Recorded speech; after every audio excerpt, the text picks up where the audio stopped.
तर जेई ॲडव्हान्सचा question number 8 easy question आहे, काही डिफिकल्ट नाही. की find the set of all relation, सगळे रिलेशन पाहिजे या सेटवरचे. ठीक आहे, ओके. तर आपल्याकडे एक सेट दिलेला आहे, तो सेट आहे समजा A, B, C, D, E आणि Fचा सेट आहे. No problem. तुमचं नाव आहे A सपोज. आणि हे जे रिलेशन आहे, रिलेशन कसे आहे, such that the R is reflexive and symmetric. हे शब्द महत्वाचे आहे. ठीक आहे, रिफ्लेक्शन सिमेट्रिक. तर रिफ्लेक्सिव्हची कंडिशन बघून घेऊ आपण. काय आहे, एकदम सिंपल आहे. एखादी रिलेशन रिफ्लेक्सिव्ह असायची कंडिशन काय की एक्स आर एक्स. याचा अर्थ काय की जर तुमचं इनपुट एक्स असेल तर आउटपुट काय असलं पाहिजे, एक्स असायला पाहिजे. पण ह्याच्यापैकी किती रिफ्लेक्सिव्ह सेट बनू शकतात? माझ्याकडे इनपुट काय फक्त 6, तर आउटपुट पण काय असू शकते 6. तर 6 पैकी कुठलाही एक सेट जर मी घेतला तर मला काय भेटणार, 6 टोटल रिफ्लेक्सिव्ह रिलेशन. एकदम सिंपल आहे, 6 reflexive relations. Okay, no problem. कुठल्या टाईपचे बघून एकदम सिम्पली लिहू शकता तुम्ही. आर जो सेट आहे तुमचा तो अशा प्रकारे बनणार, ए बी आणि बी, सी आणि सी, डी आणि डी, ई आणि ई आणि एक एफ आणि एफ. ओके, ठीक आहे, हे रिफ्लेक्सिव्ह झालं. आता सिमेट्रिकची कंडिशन पण काढायची, पण त्यांनी म्हटलं काय की या आर मध्ये फक्त 10 एलिमेंट असले पाहिजे. हा जो रिलेशन आर आहे याच्यामध्ये किती पाहिजे, 10 एलिमेंट. 6 तो ऑलरेडी झाले, तर फक्त किती अवेलेबल आहे आपल्याकडे, 4 एलिमेंट पाहिजे. ओके, 4 एलिमेंट पाहिजे असेल तर 4 एलिमेंट कसे असले पाहिजे, 4 एलिमेंट पाहिजे आपल्याला सिमेट्रिक. तर आता सिमेट्रिकची कंडिशन बघू. सो सिमेट्रिक एकदम सिंपल सी केस आहे.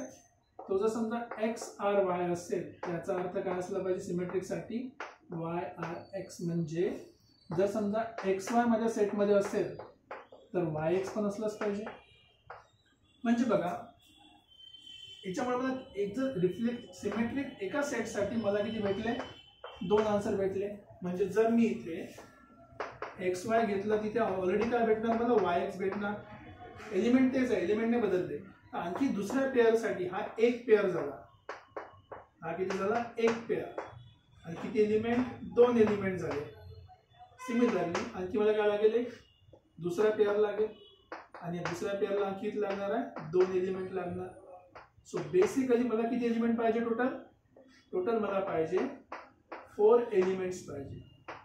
कुठून काय लागेल, या 6 पैकी 4 एलिमेंट काय लागेल. So 4 elements selection. 4 एलिमेंटचं काय करायला लागते, सिलेक्शन करायचं आहे. आणि ते सिलेक्शन कसं राहणार आहे, 6 पैकी 4, 4 6 3 4. Obviously formula 6 factorial 4 factorial 2 factorial. Simplify करा तर हा झाले 15. असे टोटल किती 15 बनणाऱ्या पेअर्स, टोटल 15 पेअर्स बनणार आहे. किती पेअर बनतील टोटल, 15 पेअर बनतील. किती बनणार टोटल, 15 पेअर बनतील. आणि जर 15 पेअर बनतील तर 15 पैकी आपल्याला किती पेअर पाहिजे, 1 आणि 2. सो देअरफॉर टोटल पेअर्स किती पाहिजे, टोटल पेअर्स इन सेट किती असले पाहिजे, फक्त 2 असले पाहिजे. सो 15 पैकी मला 2 पेअर सिलेक्ट करायचे आहे. So 15 factorial by 2 factorial 13 factorial. So basically 15 into 14 by 2 and answer is 105. So हे 6 वगळता जे रिफ्लेक्शन साठी कंपल्सरी आहेच आहे. आणखी हे एक्स्ट्रा पेअर सिलेक्ट करण्यासाठी जे लागणार आहे आपल्याला एलिमेंट्स, ते असे किती एलिमेंट्स आहेत, 105 elements in the set. So there are total 105 set can be made. म्हटलं फक्त एक्झॅक्टली 10 एलिमेंट असणारे असे किती सेट बनू शकतात. The number of elements in set is 105. Total 105 set बनवू शकतात. तर हे आपला सिंपलचा क्वेश्चन, सिंपलचा आन्सर. काही डाऊट असेल तुम्ही विचारू शकता.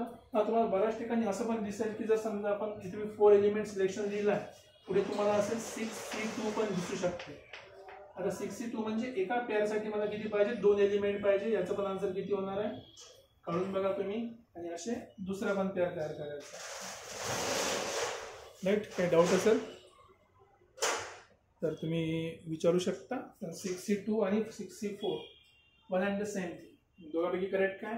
ॲक्च्युअलमध्ये मला 4 एलिमेंट पाहिजे, एक्स वाय इथे घेतला तर वाय एक्स ऑलरेडी भेटणार, अल्फा बीटा घेतलं तर बीटा अल्फा पण घ्यावा लागेल, म्हणजे 4 एलिमेंट पाहिजे. तर 6 पैकी मला 4 एलिमेंट पाहिजे, ते जास्त ॲक्युरेट आहे.